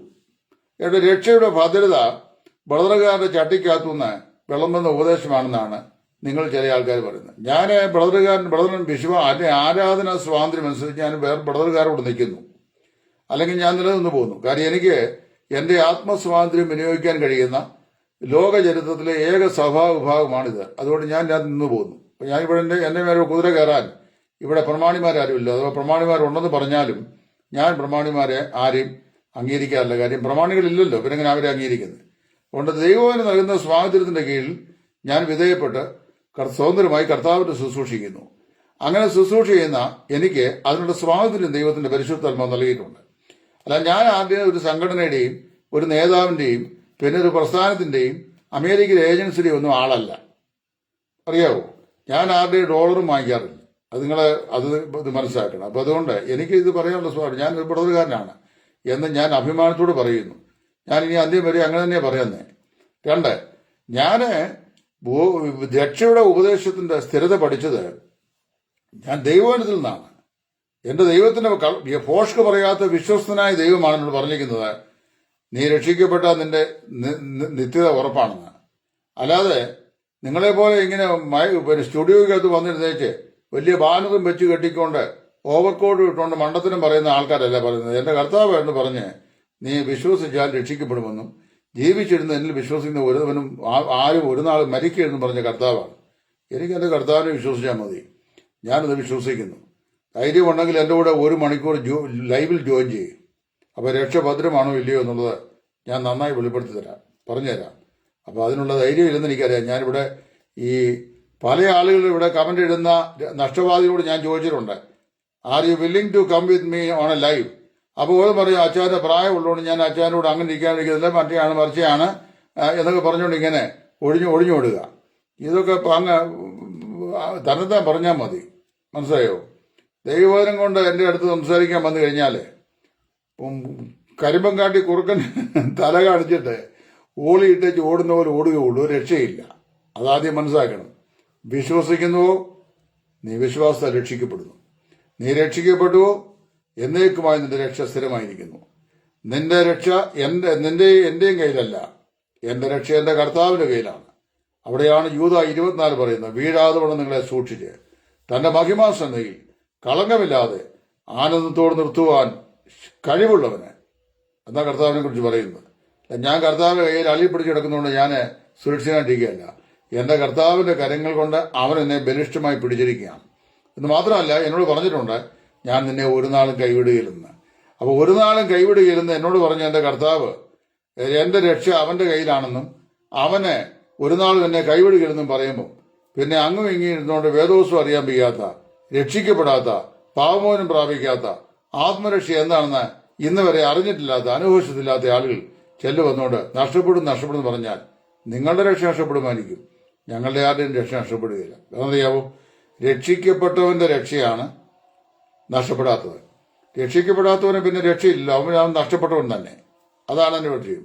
പിന്നെ വേറെ വിചിത്രമായ വേറൊരു ഉപദേശമാണ്, അങ്ങനെ രക്ഷിക്കപ്പെട്ട രക്ഷ നഷ്ടപ്പെടുകയില്ല, എന്നാൽ ഒരുത്തരം സ്വയമായി നഷ്ടപ്പെടുത്താൻ കഴിയുമെന്ന്. അതങ്ങനെ നോക്കുന്നത്, കർത്താവിന്റെ രക്ഷിക്കപ്പെട്ടവൻ കർത്താവിന്റെ കരങ്ങളിൽ സുരക്ഷിതനാണെന്ന് വേദോസം പറയുക. അപ്പോൾ കർത്താവിന്റെ കയ്യിൽ നിന്ന് ചാടിപ്പോകാൻ പറ്റുമെന്ന് അതാ പറയുന്നത്. ലോകത്തിലായാലും അങ്ങനെ പോവോ? ചാടിപ്പോവോ? കർത്താവിന്റെ കയ്യിൽ നിന്ന് ചാടിപ്പോകാൻ പറ്റുമോ? കർത്താവിന്റെ കയ്യിലായിരിക്കുമ്പോൾ തന്നെ ക്രിസ്തുവിന്റെ മാർമികമായ ശരീരത്തിന്റെ ഒരു അവയവമായി കൂടെ ഞാൻ മാറ്റപ്പെട്ടിരിക്കുകയാണ് എന്നാണ് ദൈവവചനം പറയുന്നത്. ഞാൻ കർത്താവായ യേശു ക്രിസ്തുവിന്റെ കരങ്ങളിലാണ്. രക്ഷിക്കപ്പെട്ട ഞാൻ കർത്താവിന്റെ കരങ്ങളിലാണ്. അപ്പോൾ തന്നെ യേശു ക്രിസ്തുവിന്റെ കരങ്ങളിലേക്ക് ഞാൻ യേശു ക്രിസ്തുവിന്റെ ശരീരമായ സഭയുടെ, മാർമിക സഭയുടെ ഒരവയവവും കൂടിയായി മാറ്റപ്പെട്ടിരിക്കുകയാണ്. ഇനി ആ തലസ്ഥാനത്ത് തന്നെ പറിച്ചു മാറ്റാൻ പറ്റുമോ? അപ്പൊ പറഞ്ഞു കാൽവിന്റെ ഉപദേശം എങ്ങാണ്ട് കിടന്ന ഫ്രഞ്ചുകാരനായിരുന്ന ദുരുപദേശവും കാൽവിനും ഞാനുമായിട്ട് എന്ത് ബന്ധം? എനിക്ക് എന്റെ കർത്താവിന്റെ ഉപദേശമല്ലേ പറഞ്ഞു, കർത്താവല്ലേ പറഞ്ഞേ വിശ്വസിച്ചാൽ നീ രക്ഷിക്കപ്പെടുമെന്ന്. വിശ്വസിച്ചാൽ രക്ഷിക്കപ്പെടുന്ന കർത്താവ് പറഞ്ഞാൽ പിന്നെ കാൽവിന്റെയും പിന്നെ മാർവിന്റെയും പുറകെ നടക്കേണ്ട ആവശ്യമുണ്ടോ? വേദോത്സവമായിട്ട് എന്റെ ഇരിക്കുന്ന വേദോത്സവം 66 പുസ്തകമുണ്ട്, വിശുദ്ധ വേദോത്സവം. ബൈബിൾ സൊസൈറ്റി ഓഫ് ഇന്ത്യ ഇറക്കിയ വേദോത്സവം. അതാണ് എന്റെ ഇരിക്കുന്നത്, അതാണ് ഞാൻ വായിക്കുന്നത്, അതാണ് ഞാൻ പഠിക്കുന്നത്, അതാണ് ഞാൻ പ്രസംഗിക്കുന്നത്. നീ രക്ഷിക്കപ്പെട്ടവന്റെ രക്ഷ ഭദ്രമാണ്. അവന് രക്ഷിക്കപ്പെട്ടവർ ചാടിപ്പോകാനൊന്നും പറ്റുകയില്ല, എങ്ങും പോകാനൊക്കുകയില്ല. പിന്നെ അടുത്ത ആരോപണം, വ്യഭിചാരം ചെയ്താലും ദുർഗത്തിൽ പോകുന്നവന്. എത്രയോ വ്യഭിചാരികളായ ഭാഷന്മാരെ എനിക്കറിയാം, നിങ്ങൾക്കറിയാമല്ലോ. അപ്പൊ ആ ഭാഷന്മാരുടെ കാര്യം കഴിഞ്ഞ 3 ആഴ്ച മുമ്പേ എന്നെ ഊഷിൽ വിളിച്ചു. ഒരു പാസ്റ്ററുടെ മകളാ, പുറത്ത് പറയാൻ പ്രയാസമാണ്. അവിടെ വിവാഹം കഴിച്ചു വിട്ടാ ഭർത്താവിനെ ഇട്ടേച്ച് മതിലി ആടാൻ പോയി. ഭർത്താവ് ഇപ്പൊ ആകാൻ പോയിരിക്കുകയാണ് ഉപേക്ഷിക്കാൻ വേണ്ടി. അപ്പൊ എന്നെ ഒന്ന് ഇടപെടാൻ വേണ്ട. ഞാനെങ്ങനെ ഈ നാറിയ കാര്യത്തിൽ ഇടപെടുന്നത്? അപ്പൊ ഇതുപോലെ അപ്പൊ അങ്ങനെയുള്ളവരുടെ രക്ഷയും കണ്ടിരിക്കും. ഞങ്ങളാരും രക്ഷിക്കപ്പെട്ട ഒരു വ്യഭിചാരം ചെയ്യാനും എവിടെയെങ്കിലും പെണ്ണുങ്ങളുണ്ടോന്ന് അന്വേഷിക്കാനും മതിലിയാടാനും ഒന്നും പോകുന്ന ആളുകളല്ല. ഞാനൊന്നും പോകാറില്ല. എന്റെ കാര്യം ഞങ്ങൾ പറഞ്ഞാൽ ഞാൻ പോകാറില്ല. മറ്റൊരു കാര്യം എനിക്കറിയാൻ വയ്യ. പിന്നെ രക്ഷിക്കപ്പെട്ടവന് അവൻ ജഡശരീരത്തിൽ ജീവിക്കുമ്പോൾ പാപം ചെയ്യാൻ സാധ്യതയുള്ള ശരീരത്തിലാണ് ജീവിക്കുന്നതെന്ന് വിശ്വസിക്കുന്നത്. ഞാൻ എത്രയോ പ്രാവശ്യം എന്റെ വീഡിയോയിൽ പറഞ്ഞു, ഒരു രക്ഷിക്കപ്പെട്ട ദൈവവേദൽ പാപത്തിൽ രസിച്ച് തുടരുകയില്ല. അബദ്ധവശാൽ അവന്റെ ജീവിതത്തിൽ പാപം സംഭവിക്കാം, എന്നാൽ അതേ പാപത്തിൽ അവൻ കണ്ടിന്യൂ ചെയ്യാൻ സാധിക്കുകയില്ല. ഉദാഹരണം പറഞ്ഞാൽ, രക്ഷിക്കപ്പെട്ട ഒരുവനെ ഒരു ഗ്ലാസ് മദ്യം കുടിക്കേണ്ടി വന്നു എന്ന് വരാം, കുടിക്കാൻ പാടില്ല. പക്ഷെ അവൻ സ്ഥിരമായി മദ്യപാനിയായി തുടരുകയും വിശ്വാസിയാണെന്ന് പറയാൻ ഞാൻ കഴിയില്ല. രക്ഷിക്കപ്പെട്ട ഒരുത്തൻ വ്യഭിചാരം ചെയ്തു പോയി എന്ന് വരാം, ദാവീദിന് തെളിവല്ലേ. അപ്പം വ്യഭിചാരം ചെയ്ത ദാവീദിനെയാണ് എന്റെ ഹൃദയപ്രകാരമുള്ള മനുഷ്യനെന്ന് കർത്താവായ യേശു പറഞ്ഞത്. ഇനി അത് തന്നെയാണ് അതിനേക്കാൾ എത്രയോ ഗൗരവമായ മെസ്സേജ് ഇന്നലെ ഞാൻ പറഞ്ഞു. കൊരിന്ത് സഭയിലെ വിശ്വാസികൾ, അവരെ ക്രിസ്തുവേശുവിൽ വിശുദ്ധരും വിശ്വസ്തരുമായവർ പൗലോസ് സംബോധന ചെയ്യുന്നത്.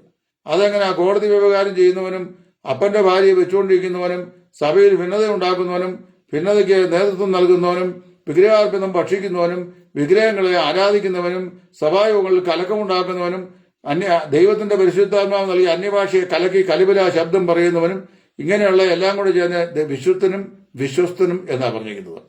അപ്പൊ അങ്ങനെ വിശുദ്ധനും വിശ്വസ്തനുമായ കൊരിന്തിലുള്ള ആളിൽ എന്ന് പറഞ്ഞ ശേഷം പറയാണ്, നിങ്ങൾ ഒരു കൃപാവരത്തിലും കുറവില്ലാത്തവർ. ആരാ? ഭിന്നത ഉണ്ടാക്കുന്നവനും കോടതി വ്യവഹാരത്തിന് പോകുന്നവരും അപ്പന്റെ ഭാര്യയെ വെച്ചുകൊണ്ടിരിക്കുന്നവനും വിഗ്രഹാർപ്പിതം ഭക്ഷിക്കുന്നവനും വിഗ്രഹങ്ങൾക്ക് അർച്ചന ചെയ്യുന്നവനും കർത്തൃമേശയെ വിവേചിക്കാതെ ഭക്ഷിക്കുന്നവനും കൃപാവരങ്ങളെ കുറിച്ച് പ്രശ്നമുള്ളവനും പുനരുത്ഥാനം കഴിഞ്ഞുപോയി എന്ന് പഠിപ്പിക്കുന്ന വിശ്വാസിയും വിശുദ്ധന്മാർക്ക് വേണ്ടിയുള്ള ധർമ്മശേഖരത്തിന് കോടാലി വെക്കുന്നവനും എല്ലാം ഉൾപ്പെട്ടോ പറയുകയാണ്, അങ്ങനെ നിങ്ങൾ ഒരു കൃപാവരത്തിലും കുറവില്ലാത്തവരായി നമ്മുടെ കർത്താവായ യേശു ക്രിസ്തുവിന്റെ പ്രത്യക്ഷയ്ക്കായി കാത്തിരിക്കുന്നു. അപ്പൊ ആ ഇരിക്കുന്ന കൂട്ടത്തിൽ ഇവരെല്ലാം ഉണ്ടല്ലോ, ഈ അപ്പന്റെ ഭാര്യയെ വെച്ചുകൊണ്ടിരിക്കുന്നവരില്ലേ, അത് അവനെ ഒഴിച്ചെടുത്തിച്ചാന്നോ പറഞ്ഞു. അല്പമെങ്കിലും വിവരം വേണം ദൈവനും പഠിക്കുമ്പോൾ. വായിച്ച് മനസ്സിലാക്കാൻ പരിജ്ഞാനം വേണം. പരിജ്ഞാനം ഉണ്ടെങ്കിൽ മാത്രമേ ദൈവനും പഠിക്കാൻ കഴിയുള്ളൂ. ഇരമ്യാ പ്രവാചകൻ ഇസ്രായേലിനെ കുറിച്ച് പറഞ്ഞ ഒരു കുറ്റം എന്ന് പറയുന്നത്, പരിജ്ഞാനമില്ലായകയാൽ എന്റെ ജനം നശിച്ചു പോകുന്നു. അപ്പൊ പരിജ്ഞാനവും അറിവും നമ്മൾ വ്യത്യാസമുണ്ട്. അറിവ് ഈ അക്യുമുലേഷൻ ഓഫ് ഫാക്റ്റാണ്. അത് നമുക്ക് radio, television, internet, WhatsApp, Instagram, Facebook വഴിയൊക്കെ കിട്ടും. മനോരമയുടെ പത്രം വായിച്ചാലും കിട്ടും വായിക്കുന്നവർ. എന്നാൽ പരിജ്ഞാനം അങ്ങനെ കിട്ടുകയില്ല. അത് പരിചയസമ്പന്നമായി ലഭിക്കേണ്ട ജ്ഞാനമാണ്. അത് പൗലോസ് പറഞ്ഞിട്ടുണ്ട് ഫിലിപ്പിലെ എഴുത്തിൽ, എന്റെ കർത്താവായ യേശു ക്രിസ്തുവിനെ കുറിച്ചുള്ള പരിജ്ഞാനത്തിന്റെ ശ്രേഷ്ഠമത്വം. ഇതില്ലാതെ ഉപദേശിക്കുക വാളെടുത്തവനല്ല ഉപദേശിമാര്. ഈ ഫേസ്ബുക്ക് വന്നുകൂടിയാണ് മുഴുവൻ ഉപദേഷ്ടാക്കന്മാരാ പറയുന്ന മുഴുവൻ ദുരുപദേശവും. സത്യോപദേശം പറഞ്ഞാൽ അവനെ പിശാചിന് സന്ധി നിന്നും സർപ്പവും നോക്കി. ഇന്നലെ എന്നെ വിളിച്ചിരുന്ന സർപ്പം എന്നാണ്, മനസ്സിലായോ? വിവരം ഉണ്ട് ഇല്ലേ, എന്നാ ചെയ്യാൻ പറ്റും? പോട്ടെ, അത് സാരമില്ല. ക്വാളിറ്റി എനിക്കറിയാം, അതുകൊണ്ട് ഞാൻ ദൈവനാമത്തിൽ ക്ഷമിച്ചേക്കുന്നു. അങ്ങനെ ആരെല്ലാം വിളിക്കുന്നത്, എന്നെ തെറി വിളിക്കുന്ന ആൾക്കാർ തെറിയുണ്ട്. അപ്പോൾ അവരോടെല്ലാം പറയുന്നത് തെറി പറയാൻ പറ്റും എനിക്ക്. അപ്പോൾ വിളിക്കട്ടെ. തെറി പറയുന്നവരുണ്ട്, പ്രാകുന്നവരുണ്ട്. 4 കൊല്ലം മുമ്പേ എന്റെ നാക്ക് തളർന്ന്, അന്യഭാഷയെ കുറിച്ച് ഞാൻ ക്ലാസ് എടുത്തപ്പോൾ പറഞ്ഞു എന്റെ നാക്ക് തളർന്ന് ഞാൻ കിടക്കുമെന്ന് എന്നോട് എഴുതിയിട്ടുള്ളവന്മാരുണ്ട്. ഇപ്പോൾ ഞാൻ 5 വർഷം കഴിഞ്ഞു. അപ്പോൾ ആ സമയത്ത് എനിക്ക് സെർവിക്കൽ ഡിസ്കിന്റെ പ്രശ്നമായിട്ട് ഞാൻ ഇവിടെ തൈക്കാട്ടുശ്ശേരി മനയിൽ 1.5 വർഷക്കാലം ട്രീറ്റ്മെന്റിൽ തുടർന്ന സമയത്താണ് തളർന്നു പോകുന്നത്. ഞാനും ചിന്തിച്ചു, അത് പേടിച്ചല്ല, എന്റെ ശരീരസ്ഥിതി കൊണ്ട്. പക്ഷെ അതിനേക്കാൾ രണ്ടിരട്ടി കൃപയോടെ കഴിഞ്ഞ 5 വർഷവുമായി ഈ കവല തോറും നിൽക്കാൻ ദൈവം എന്നെ പ്രാപ്തിപ്പെടുത്തിക്കൊണ്ടിരിക്കുകയും ചെയ്തിട്ടുണ്ട്. അപ്പോൾ ഒരു കവലയിൽ വന്ന് ജനറൽ പബ്ലിക്കിനോട് കർത്താവിന്റെ സുവിശേഷം ഒരക്ഷരം പറയാൻ കഴകമില്ലാത്ത മനസ്സില്ലാത്ത പുള്ളികളാണ് അമേരിക്കയിൽ ഇരുന്നുകൊണ്ട് ഇത് സംസാരിക്കുന്ന എന്നോട് എന്നെ അപലപിച്ച് സർവസ്വന്തീപനം വിളിക്കുന്നത്. ദൈവം പരിജ്ഞാനത്തിന്റെയും വിവേകത്തിന്റെയും ആത്മാവിനെ നൽകട്ടെ എന്ന് പ്രാർത്ഥിക്കുന്നു. കാരാഗ്രഹ പ്രമാണി ചോദിച്ച ചോദ്യം ഇതാണ്: ദൈവമാന്മാരെ, ഞാൻ രക്ഷപ്രാപിപ്പാൻ എന്ത് ചെയ്യണം? അപ്പൊ കാരാഗ്രഹ പ്രമാണിയുടെ പൗലോസ്, നീ കർത്താവായ യേശുവിൽ വിശ്വസിക്കുകയും മോശ തന്ന ന്യായപ്രമാണവും പിന്നെ പൊതുനിയമത്തിലെ ഇതുവരെ എഴുതിയിട്ടുള്ള കൽപ്പനകളോട് പ്രമാണിക്കുകയും ചെയ്യണം എന്നാണ് പറഞ്ഞത്. കർത്താവായ യേശുവിൽ വിശ്വസിക്കുക, നീ നിന്റെ കുടുംബവും രക്ഷപ്രാപിക്കും. രക്ഷയ്ക്കാതെയുള്ള മാർഗം ഈ പരിജ്ഞാനം കൃപയാൽ പ്രാപിപ്പാൻ ദൈവം എല്ലാ പ്രിയപ്പെട്ടവർക്കും സംഗതിയാക്കട്ടെ എന്ന് പ്രാർത്ഥിക്കുന്നു. കർത്താവിന്റെ നാമം മഹത്വപ്പെട്ട്. ക്രിസ്തുവിൽ നിങ്ങളുടെ സഹോദരൻ സുവിശേഷൻ ടൈറ്റസ് ഫ്രം ഇടയാർപെടാം.